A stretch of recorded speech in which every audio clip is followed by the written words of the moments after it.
Hello दोस्तों, कैसे हो? आपका स्वागत है त्रिपाण स्टडी सेंटर में। आज जो हम करने जा रहे हैं क्लास 12 एनआईएस बोर्ड का जो है चैप्टर नंबर 5 सोशोलॉजी। सोशोलॉजी का चैप्टर अत्यंत महत्वपूर्ण है, जिसमें हम आज समाज, समुदाय, संघ और संस्था के विषय में चर्चा करेंगे, जो कि बहुत इंपॉर्टेंट रहेगा। ठीक है, त्रिपाण स्टैंडर्ड इसलिए भी इम्पोर्टेंट है क्योंकि इसमें जो है आपको शब्द टू शब्द यहाँ पर समझाया जाता है। कहते हैं लाइन टू लाइन समझना बहुत बड़ी बात होती है, क्योंकि इससे आपको जो है पढ़ भी सकते हो और आप समझ भी सकते हो। इससे आपको डबल डोज की तरह आपको ये मिलता है। इसमें जो है हम समाज समुदाय के विषय में विस्तार से चर्चा करेंगे।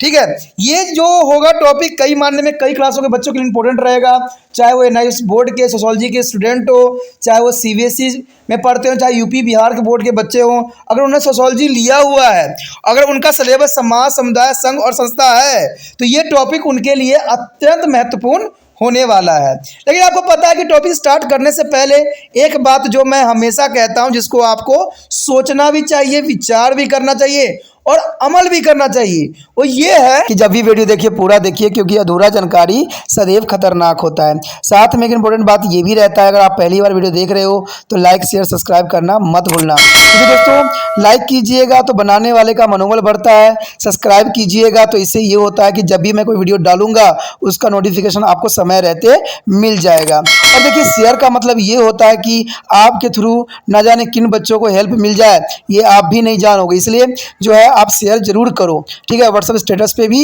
लगाओ। दोस्तों एनआईएस सेंटर जो कई मानने में बहुत से बच्चों के लिए हेल्पफुल है, चाहे वो 8th क्लास हो, 9th 10th 11th 12th हो, चाहे वो एनआईएस बोर्ड के बच्चे हों, ठीक है, चाहे बीए एमए के बच्चे हो, सभी क्लासों के लिए कुछ ना कुछ जो है त्रिपाण सेंटर में उपलब्ध है। तो इसलिए आपके लिए जरूरी है कि आप सब्सक्राइब करके इसको चैनल को जो है सेव कर लो, नहीं तो बाद में अगर रिसर्च करोगे तो शायद आपको ये चैनल प्राप्त ना हो। तो इसलिए सोचना नहीं, विचार नहीं करना है, सब्सक्राइब करके जो है अपने पास सेव करना है। दोस्तों ये तो बात था आपके लिए, लेकिन अब देखते हैं हमारा आज टॉपिक क्या है।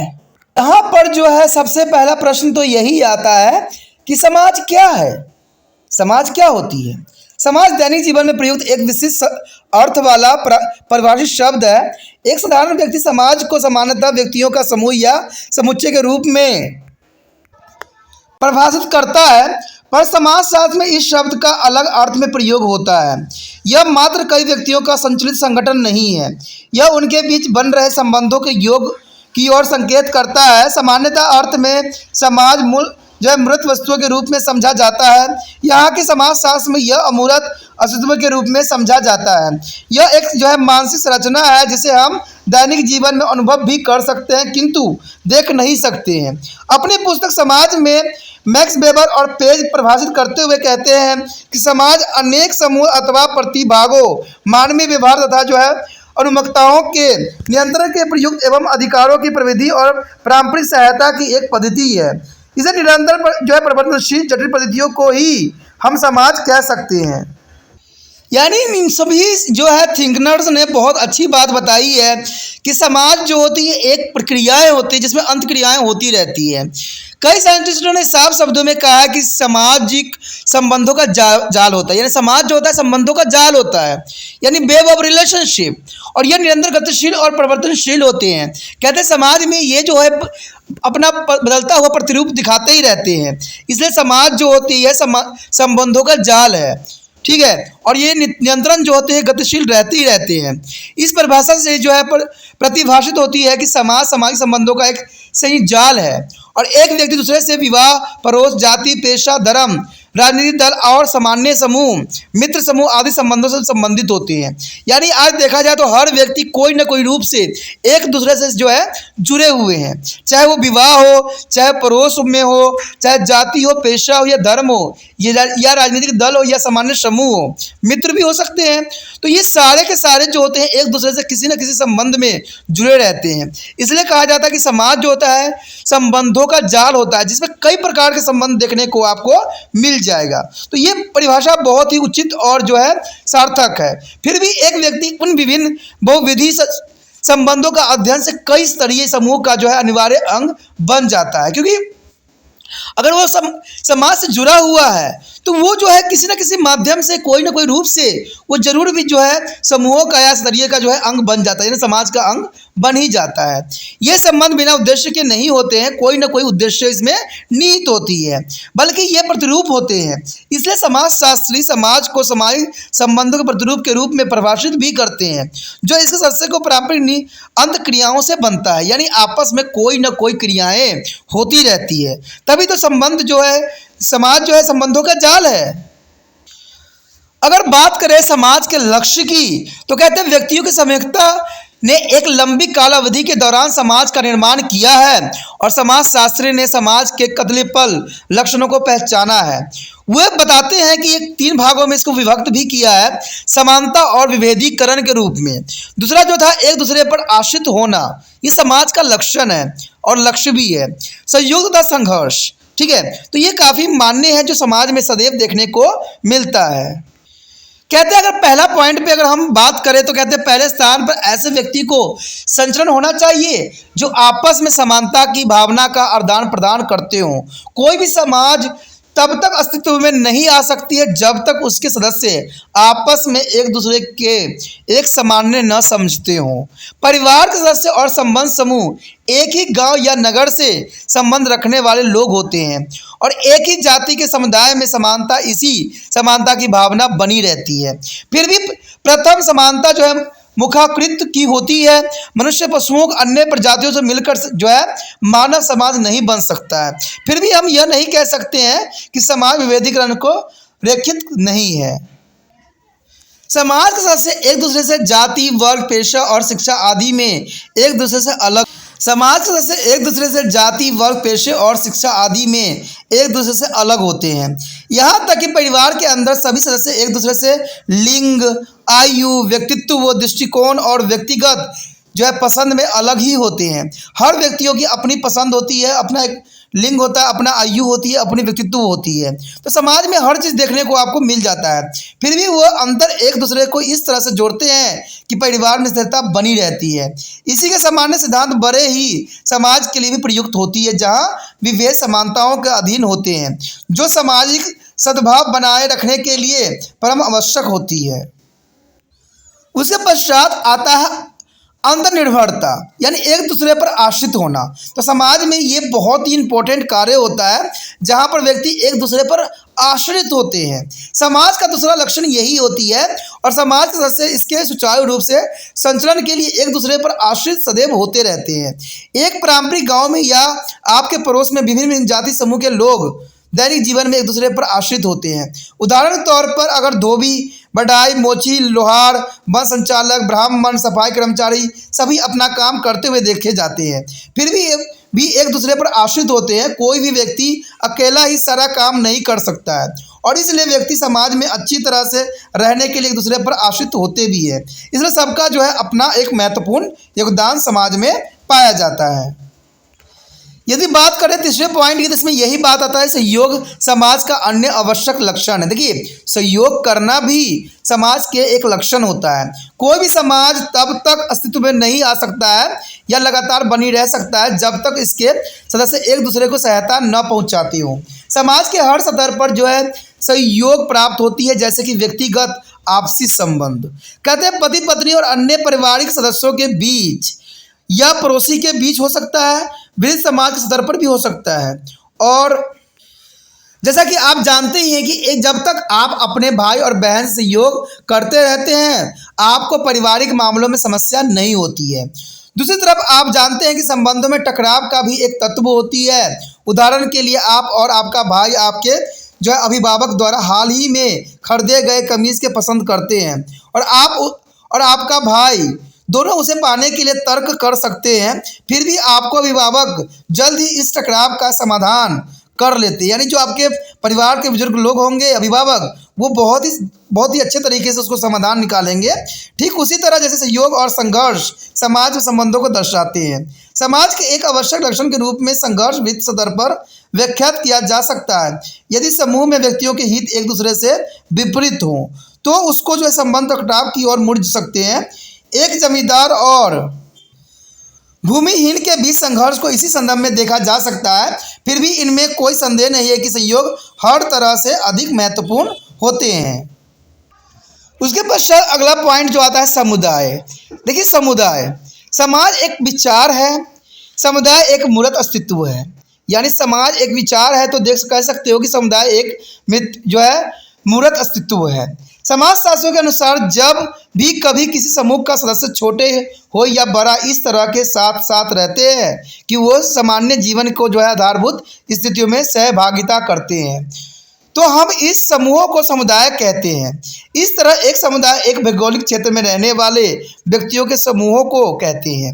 यानी एक भौगोलिक क्षेत्र में और एक समुदाय में जो रहते हैं व्यक्तियों के समूह को ही हम समुदाय कहते हैं। वे एक ही भौगोलिक वातावरण में रहते हैं और सामान्यतः जो इनके आधारभूत स्थितियों के साथ साथ रहते हैं और एक पड़ोसी या गांव समुदाय का बहुत ही अच्छा उदाहरण हो सकता है। यदि बात करें समुदाय के लक्षण कौन होते हैं तो ये जानना आपके लिए अत्यंत महत्वपूर्ण होगा कि समुदाय व्यक्तियों के समूह और समुच्चय को कहते हैं। यानी व्यक्ति, देखिए समुदाय व्यक्तियों के समूह या समुच्चय कहते हैं, ये एक ही इकाई से संबंधित होते हैं। ठीक है, समुदाय के सदस्यों में जबरदस्त सामुदायिक भावना होती है अथवा समानता का भाव तथा अपनात्व की भावना भी देखी जा सकती है। बहुत लंबे समय के दौरान लगातार साथ रहने से लोगों के समूहों में समुदाय की संरचना होती है, इसलिए यह अधिक स्थायी या सहिष्णुता होती है अपेक्षाकृत उस समूहों को जो किसी उद्देश्य से रहित होते हैं। यह समुदाय वित्तीय लक्षणों के लिए कार्यरत रहता है। एक समुदाय साधारणतः एक विशेष नाम से जुड़ा हुआ होता है। बात करें समाज और समुदाय में समानता क्या होती है तो ये भी इंपॉर्टेंट बात रखता है। यहाँ पर दोनों स्वाभाविक रूप से बने सामाजिक समूह हैं, किंतु एक समुदाय जो है मस्तिष्क में विशिष्ट रुचि को लेकर भी बनाया जा सकता है। दोनों वृत्त उद्देश्य की पूर्ति भी कर सकते हैं और दोनों समूह के सदस्य में अपनेपन की भावना भी निहित होती है। यदि बात करें समाज और समुदाय में क्या अंतर है तो सबसे पहले तो समाज के बारे में आपको जानना पड़ेगा। इसमें लोगों के बीच स्थापित प्रत्येक संबंध सम्मिलित होते हैं और वह संबंध क्षेत्रीय सीमाओं पर परे होते हैं। उदाहरण के लिए भारतीय लोग दूसरे विश्व भर में फैले हुए हैं और वे अनुभव करते हैं कि वो भारतीय समाज के अंग है। यहाँ पर सीमा रेखा खींचना उनके लिए अर्थहीन माना जाता है। यहाँ पर अपनेपन की भावना है, किंतु यह समुदाय की अपेक्षा कम मूर्खित होती है। और देखा जाए तो समाज एक जो है अमूर्त मानसिक संरचना भी होती है। उसके पश्चात है समुदाय। समुदाय साधारणतः समुदाय निश्चित क्षेत्र से संबंधित होते हैं। उदाहरण के लिए लंदन के साउथ हॉल में रहने वाले भारतीय साउथर हॉल के भारतीय समुदाय कहे जा सकेंगे। अपनेपन की भावना जो है मजबूत होती है। इसमें वे परस्पर एक दूसरे के नज़दीक अनुभव करते हैं। यदि समुदाय के सदस्य के रूप में उनकी कोई आलोचना होती है तो उनमें अधिक तीव्रता प्रक्रिया भी जल्दी होती है। समुदाय एक मूर्त अस्तित्व है, फिर भी यह कहा जा सकता है कि उनके बीच समानता और अंतर है, पर वास्तविकता में वो दोनों एक दूसरे के साथ जुड़े हुए सदैव रहते हैं। हमारा अगला टॉपिक जो है समुदाय के प्रकार। यानी जर्मनी के एक समाजशास्त्री एफ टेनिस ने दो जो है परिभाषिक शब्द प्रयोग किए थे। इसमें जेमिन्सचाफ्ट जिसका अर्थ था समुदाय होता है, यानी जेमिन्सचाफ्ट जिसका अर्थ समुदाय होता है, और जेलेसचाफ्ट जिसका अर्थ स्मृति होती है, यानी स्मृति। देखिए जिसका जेलेसचाफ्ट यानी स्मृति के रूप में लिया गया है। कहते हैं अगर मानव समाज में कई प्रकार के समूह को जो इंगित करने के लिए उन्हें इन शब्दों का प्रयोग किया गया था। समुदाय कई प्रकार के होते हैं, उनमें चार साफ तौर पर पहचाने जा सकते हैं। वो इस प्रकार है: ग्रामीण समाज, शहरीय समाज, राष्ट्रीय समाज और विश्व स्तरीय समाज। तो ये समाज के प्रकार हैं, ठीक है। फिर भी यहाँ कहा जा सकता है कि यद्यपि उनके बीच समानता और विभेद है, फिर भी वास्तविकता में एक दूसरे से साथ जुड़े हुए भी काफ़ी रहते हैं। यानी सब जो है एक दूसरे से जुड़े हुए रहते हैं, चाहे वो ग्रामीण हो, शहरी हो, राष्ट्रीय हो और विश्व स्तरीय हो, सब जो होते हैं एक दूसरे से संबंधित होते हैं। यदि बात यहाँ करें भारत में सामाजिक जीवन के विषय में तो कहते हैं भारतीय ग्रामीण समुदाय से जो है निर्मित देश रहा है, यानी भारत हमेशा ग्राम प्रधान देश रहा है और ग्रामीणों का जो है बहुत महत्वपूर्ण इतिहास भी है। कहते हैं ऐतिहासिक रूप से ये समुदाय निम्नलिखित विशेषताओं से पहचाने जाते हैं। अगर हम ग्रामीण की बात करें तो ग्रामीण में जो है बहुत काफ़ी इंपॉर्टेंट बात आती है और इनकी पहचान को जो है रिप्रेजेंट करता है, जैसे कि कृषि आधारित अर्थव्यवस्था होती है। ग्रामीण सदैव ही जो होती है कृषि आधारित अर्थव्यवस्था को प्रायोरिटी दी जाती है और शांति, सहजता और सरलता को जो है प्राथमिकता दी जाती है। परंपरा और प्रथाबद्ध आचरण को भी इसमें इम्पोर्टेंस दी जाती है। गरीबी और निरक्षरता और पारंपरिक पंचायती संरचना को जो है काफ़ी प्रायोरिटी दी जाती है। उसके बाद जो आखिरी पॉइंट है जाति आधारित श्रम विभाजन और अंतर्निर्भरता, इस चीज़ को जो है ग्रामीण में काफ़ी देखने को मिला है। तो ये 6 पॉइंट जो है ग्रामीण समुदाय का जो है परिचालक है और यही बात जो है ग्रामीण में देखने को आपको सहज मिल जाता है। कहते हैं अगर ब्रिटिश शासन के प्रभाव से जनसंख्या विस्फोट, शिक्षा, आधुनिकीकरण और औद्योगिकरण आदि जो है पारंपरिक समुदाय संरचना कमजोर पड़ गई है, लेकिन विधि स्तर पर अपनेपन की भावना जो है विलीन है। लोगों के जीवन पर परंपराओं और प्रथाओं द्वारा पड़ने वाले प्रभावों में भी परिवर्तन देखने को मिला है। ग्रामीण समुदाय भारतीय संदर्भ में बहुत ही समय तक अलग थलग नहीं रहा है। आज अधिक बढ़ते गांव भी विश्व समुदाय से दूरसंचार माध्यम, परिवहन व्यवस्था और बाजार द्वारा जुड़ चुके हैं, यानी गांव भी जो है आज शहर से कहीं बेटर बनने की कोशिश में अग्रसर है, यानी काफ़ी सुविधाएं जो है गांव में भी उपलब्ध अब होने लगी है। तो अब जो है इसमें चाहे दूरसंचार हो या परिवहन व्यवस्था हो या बाजार हो, सभी के सभी जो है गाँवों से जुड़ चुके हैं। यदि यहाँ बात करें हम संघ की, तो कहते हैं संघ उन लोगों का एक समूह होता है जो एक साथ हो जाते हैं, यानी वो संघ बना लेते हैं, ग्रुप बना लेते हैं और विशिष्ट लक्षणों या उद्देश्य की पूर्ति के लिए संगठित होते हैं। यानी संघ का जो होता है अपना एक उद्देश्य होता है। कभी कभी ऐसे संगठनों को लक्ष्य सीमित संख्याओं में होते हैं, यानी इनकी लक्ष्य जो होती है कुछ सीमित होती है। उदाहरण के लिए आपने जो देखा अपने आसपास मोहल्ला सुधार समिति कार्य को या उस अपने पड़ोस के क्रिकेट क्लब को देखा ही होगा। इस तरह के कई संघ होते हैं, जैसे स्वयंसेवी सर्वोच्च संघ, म्यूजिकल क्लब और जो है ट्रेड यूनियन। ये सारे संगठन होते हैं और इनका एक अपना उद्देश्य होता है। अगर मान लीजिए क्रिकेट क्लब है तो उसका जो उद्देश्य होगा अच्छे से अच्छे क्रिकेटर को जो है बनाना। स्वयंसेवी छिक जो होंगे या म्यूजिकल क्लब होगा तो म्यूजिक को आगे बढ़ाना होगा। अगर ट्रेड यूनियन है तो ट्रेड को आगे बढ़ाने का होगा। तो ये सारे संगठन हैं जो आपको आए दिन देखने को मिलता ही है। यदि बात यहाँ पर करें संघ के लक्षण की, तो इसमें कोई दो राय नहीं है कि यह व्यक्तियों का एक समूह होता है जहाँ पर कई अमाउंट में जो है व्यक्ति पाए जाते हैं और लोग संगठित होते हैं इसमें, क्योंकि संगठन का मतलब ही है ठीक है कि संगठित होकर रहना। संघों के कार्य क्रियाकलापों को चलाने के लिए कई नियम और जो है अधिनियम होते हैं। ये लोग कुछ विशेष लक्षणों की प्राप्ति के लिए सारे कार्यक्रम करते हैं, यानी इनका लक्ष्य कुछ भी हो सकता है। जिस कार्य के लिए इनको बनाया गया उसी लक्ष्य पे इनका जो है फोकस सदैव रहता है। अब यदि बात हम करें कि समाज, समुदाय और संघ में क्या अंतर है, तो सबसे पहले समाज और समुदाय में अंतर हमें देखने को यही मिलता है कि ये सहज सामाजिक समूह होते हैं और दोनों अधिक स्थिर, सतत और लंबे इतिहास वाले होते हैं। इनका इतिहास जो होता है बहुत लंबा होता है और सामाजिक संबंधों की एक पद्धति के रूप में समाज जीवित रह सकता है। समाज प्रथा, परंपरा और जो अलिखित कानूनों द्वारा ही कार्य सदैव करती है। यदि यहाँ बात करें हम संघ की, तो कहते हैं लोग मस्तिष्क में विशेष उद्देश्य लेकर इकट्ठा होते हैं, यानी संघ में जो होता है लोग अपने मस्तिष्क में कुछ खास वजह से इकट्ठा होते हैं। ये थोड़े समय के लिए हो सकते हैं, यानी कभी लंबे समय के लिए नहीं जुड़ते हैं। समूह सदस्य के साथ महत्ता और उद्देश्य की विशेषता सदैव जुड़ी हुई रहती है। अधिकतर जो है लिखित कानून और नियमों को यहाँ कार्य होता है, यानी लिखित और जो है नियम बनाए गए हैं उनका यहाँ संघ में बहुत ही महत्वपूर्ण स्थान रहता है।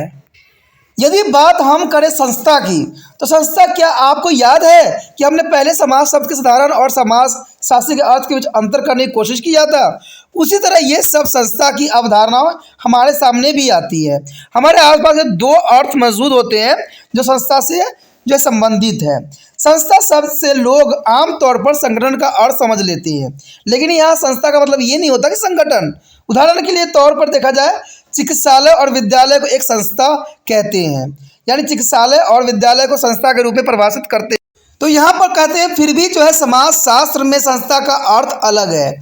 यह परिभाषित शब्द कार्य के करने के ढंग को समझने के लिए प्रयुक्त होता है। संस्था विविध क्रियाकलापों को करने के लिए स्थापित या मान्य आचरण संहिता से संबंधित होते हैं। वो मानव क्रियाकलापों के लिए नियम और नियमावलियों से ही दिशा निर्देश प्राप्त करते हैं। संस्था मानवीय कार्यों की रूपरेखा होती है। और क्या आपने अनुभव किया है कि आप चर्च, मंदिर, मस्जिद में पूजा करने के लिए क्यों जाते हैं? तो वास्तव में लोग जो है यहाँ पर अचेत रूप से पूजा पद्धति में उस आचरण संहिता को आत्मसात करते हैं जिससे समाज में जो है धार्मिक संस्था क्रियात्मक करती है। आप उन्हें देख नहीं सकते हैं किंतु वे वहाँ होते हैं जो आपके व्यवहार के लिए करणीय और अकरणीय नियम प्रदान भी करते हैं।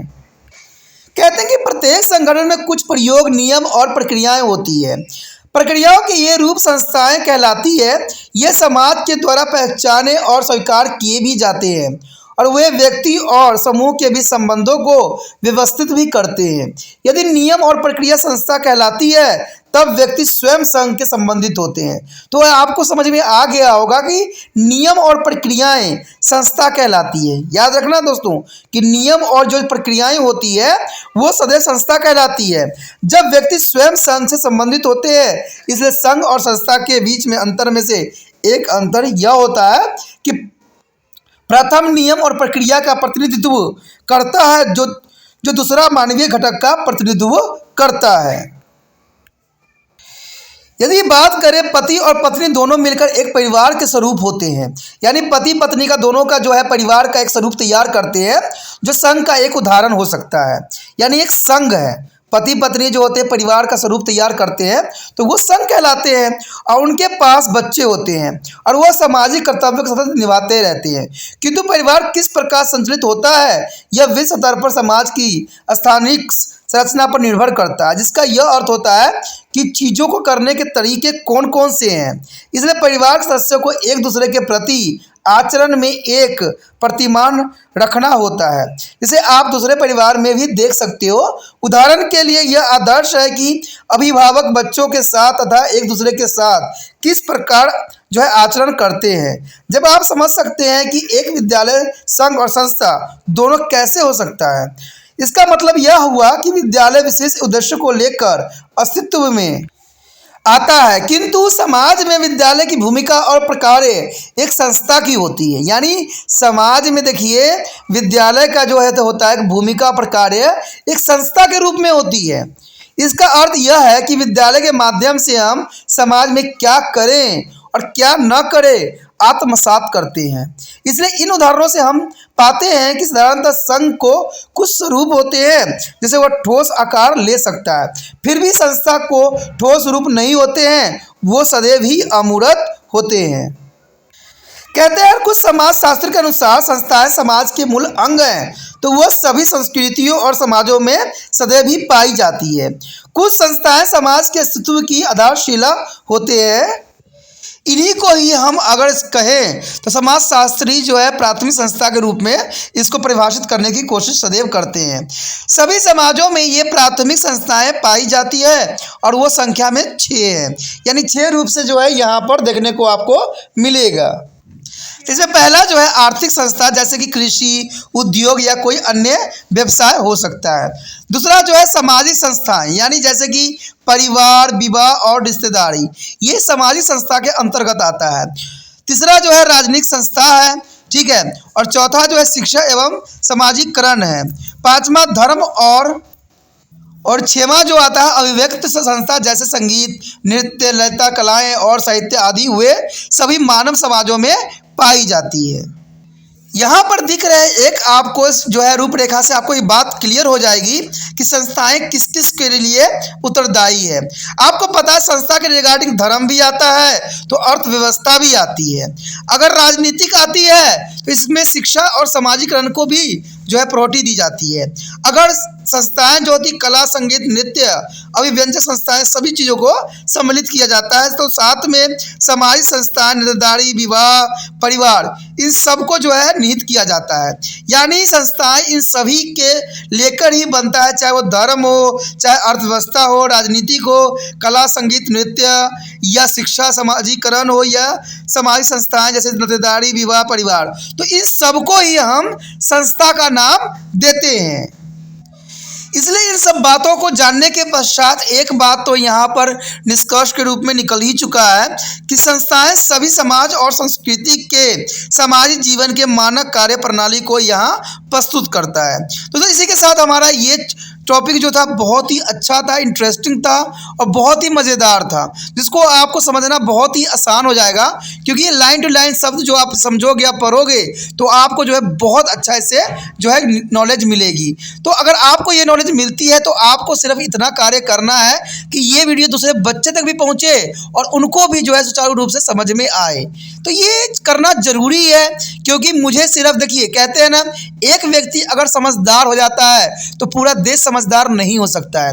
पूरे देश को अगर समझदार बनाना है, अगर अच्छा बनाना है, तो हर व्यक्तियों को जो है सही ज्ञान और सही जो है विचारधारा होना चाहिए, और ये तभी होगा जब वो शिक्षित होंगे, और शिक्षित होने के लिए उनको समझ भी होना जरूरी है। कहते हैं जहाँ से आपको समझ में आ जाए वही सर्वश्रेष्ठ होती है।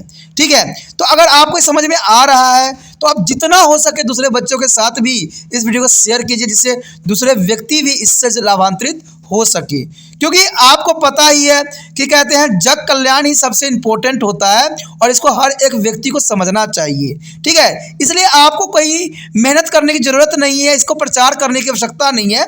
आपको पता है कि जिस प्रकार आप जो व्हाट्सएप पे हमेशा स्टेटस लगाते रहते हो अपने गाने का, अपना किसी भी चीज़ का, तो उसी तरह से जो है आपको भी क्या करना है, सिर्फ 24 घंटे के लिए तिरपान सेंटर का जो है आपने अपना व्हाट्सएप स्टेटस पे लगाना है। इसके लिए आपको कुछ नहीं करना है, यूट्यूब से जो है लिंक को कॉपी करना है और व्हाट्सएप स्टेटस पे लगा देना।